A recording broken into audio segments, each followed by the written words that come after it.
Now that we have our total enrollment and the frequency in each residency category, we can calculate the proportion, what proportion of enrollment each year falls into each residency category. These proportions are going to make it far easier to compare any changes over the years. First off, we need to set up our new table. I'm just going to move my line graph over here. All right, so we want to set up a new table with really the same titles or the same headers. So let's copy those. So let me copy the years, and I'm going to come down to A12. That seems like a good place, and paste them in.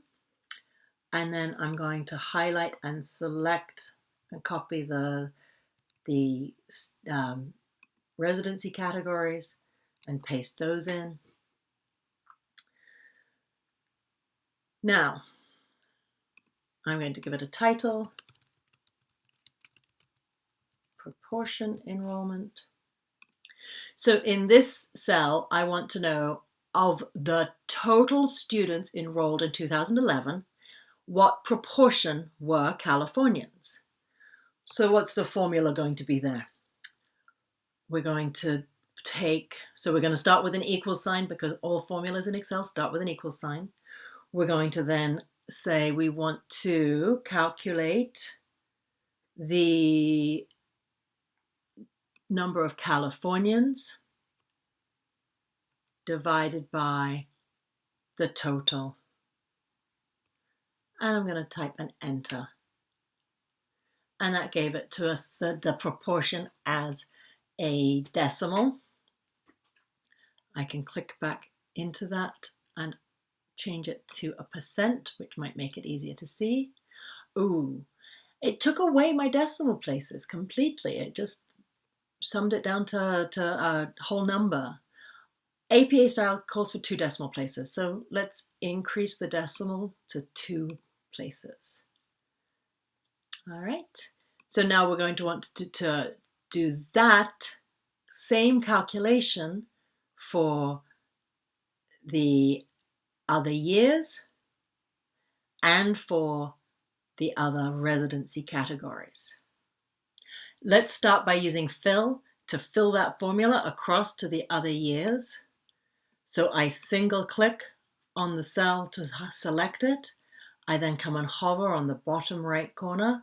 My cursor turns into that black cross, and I click and drag and hold, and I'm going to drag it right across all 4 years. And it has filled those formulas and copied that formatting. Why don't you practice what you know and make a simple line graph that depicts the change in proportion enrollment of the Californians enrolled over the last 4 years? So how would you go about doing that? Take a minute and try it. Here's how I would do it. I'd click and drag and highlight the data labels and the data. I don't need the label California because there's only one data series. I would insert a line chart. It's right there. And I'd want to edit some things. I don't need those decimal places in the y-axis. I don't need that many that many tick marks in the y-axis. I'd need to change the title. I'd need to change the add axis titles. When considering the total enrollment, has the proportion of California residents at UC Davis increased or decreased over these 4 years? All right, I'm going to go ahead and delete that graph. I don't need it. Now, let's calculate the proportion for the other categories. So we need to calculate what proportion of the total enrollment comes from the other states. We used fill for the California across the years. Let's try to use fill coming down, see what we get. So I click on that 2011 California in cell B13, and I'm going to click and drag on the bottom right corner and fill down. Oof, that didn't work. So here is an error message that we've got that is telling us that we are trying to divide by 0. You can't divide by 0. So this is one of Excel's error messages that's saying this is not a valid function. This is not a valid formula. So that did not give us the information that we want. Well, why not? Why didn't it work? So if I click on cell B14, it's showing me in the formula bar what the formula is, how it filled that formula. If I double click on it, it will show me which cells are involved in that formula. And so it's color-coded equals the blue cell divided by the red cell. Oh, do you see what it did? So what Excel did was absolutely keep it relative. So it was as if the formula in the California is take the cell that is 1, 2, 3, 4, 5, 6, 7, 8, 9, 10, 11 above me and divide it by the cell that is 4 below that. And so when you filled down, it said take the cell that is 11 above me and divide it by the cell that is 4 below that. But there was no data in the cell 4 below the other states. So let's fix that formula. I just double clicked in the cell again to show me the cells that are used in that formula, and I can just hover on the edge and that turns into a hand. I click and drag so that it's referencing the correct cell. Go ahead and fix the cells for the other. Go ahead and fix the formulas for the other cells as well.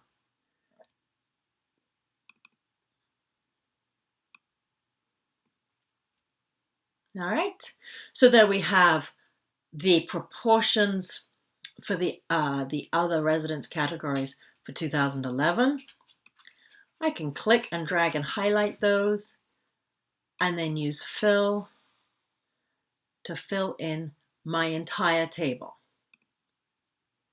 All right, let's visualize it. So we're going to start by clicking and dragging and selecting all of the data and the data labels. We're going to come under Insert Chart. This is just like the enrollment by year. We're going to want to use a line chart. So let's see what Excel gives us. Wow, that's ugly.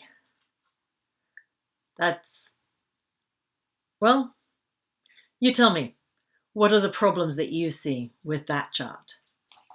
I think the major problem with this chart is that the scale is so different between the 3 smaller groups and the larger group that in order to put them all on the same graph, Excel has expanded the scale so that you've got a group down at the bottom and one up at the top, and neither group is being very well displayed. It's the scale is so big that it's very hard to see what changes are happening. So let's try a different way of visualizing this. For each year, those are parts of a whole, right? They add up to 100, they add up to 1 or 100%. Each year we could make a pie chart. Comparing multiple pie charts is tedious, is difficult. There's a better way of doing that, and it's called a 100% stacked column. A stacked column is basically like it's the bar cookie equivalent of a pie. So you take that pie that's round and you make it into a bar, and you're looking at the same proportion to a whole. So there'll be a column for each year with the proportion of each category displayed as the height in the column. I'm going to delete that ugly line, those ugly lines. I'm going to select my data. I'm coming to insert. I bet you it's under column. Ah, yes, there it is. 100% stacked column. That's what we want. So the proportion in each category is being shown as the height. Each year has its own column. Wow, there's some issues with this as well. Oh, one, the color scheme, but there's a bigger issue with this. Take a look at it. What's the big issue here? Let's see, the blue section is Californians. It looks like Californians are in the minority in 2014. That's not true. What's going on? Why does it look that way? That should be 83.61% of the length of that, or the height of that column. Do you see what Excel has done? And Excel does this all the time. Excel doesn't seem to know that a 100% stacked column has to have a zero baseline. So let's fix that straight away. We're going to come over to the y-axis. We're going to click. All right, so we've got the Format Axis dialog box open, and we've come under the Column tab and the Axis Options. The minimum has got to be 0. You've got to have a 0 baseline. And I'm going to type a tab to apply that. Now we are accurately representing the proportion enrollment. You've got to see it all in order to represent it. So by moving the baseline up to 75%, Excel really distorted the proportion of Californians. It wasn't an outright lie. We could look, if we took the time to stop and look and query where is that scale starting, we could see that it was starting at 75%. So the assumption was that there was 75% of the graph, that 75% of the graph was hidden from view. And we could have mentally added that back in. But my goodness, we don't want to ask our readers to do that much work. We want to do the work so that the readers can look at the visualization and immediately see and understand the relationship between these variables. Go ahead and practice what you know. Add a y-axis label. What would be a good label in this case? I'm going to come under Add Chart Element, Axis Titles, Primary Vertical. It's proportion or percent, right? We've got it formatted as a percent. Let's go ahead and use the word percent.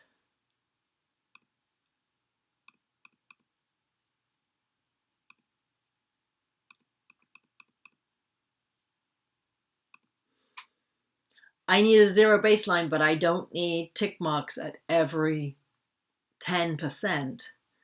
So let's change those options. I'm going to come over to my Format Axis dialog box. I could possibly also, yes, right click and choose that Format Axis, but it's still over here.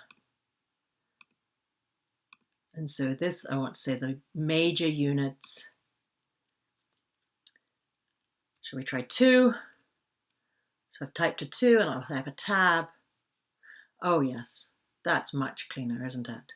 Maybe even 25.25. Yeah, that bit's a bit of the art.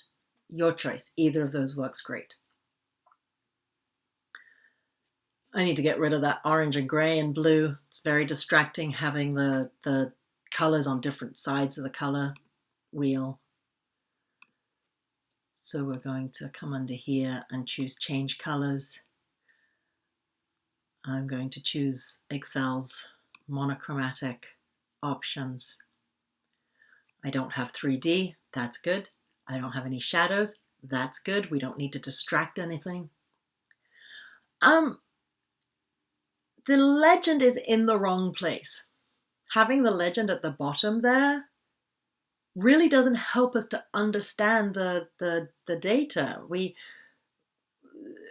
We've got the different residencies aligned vertically, and so to have the labels aligned horizontally is just confusing. It's just adding another dimension that we're asking the reader to transform.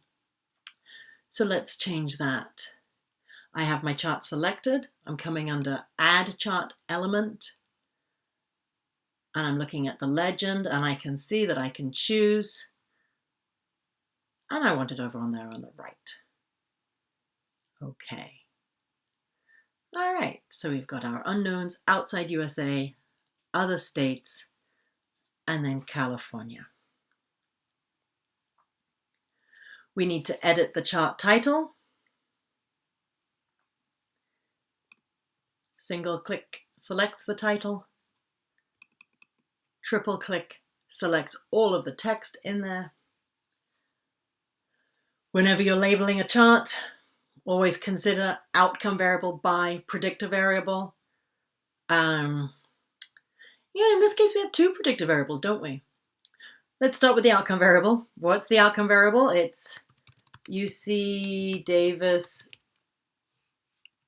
enrollment by residency and, what's that last variable? Oh, of course, year.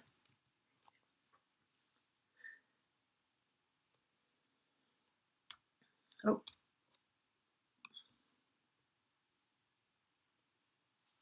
All right. That's looking pretty good. I suppose technically we should add a horizontal title, axis title. And that would be our year.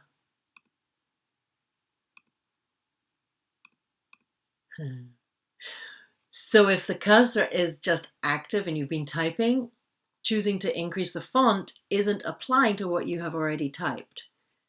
But if you select the text box and it's just all selected, then as you increase the font size, it's applying to all of the text inside that box. Are you happy with it? I think it looks pretty good. Go ahead and copy it and paste it into your Word document and write a few sentences that compares and describes the trend that you can see in the enrollment by residency over the last, or over this time period.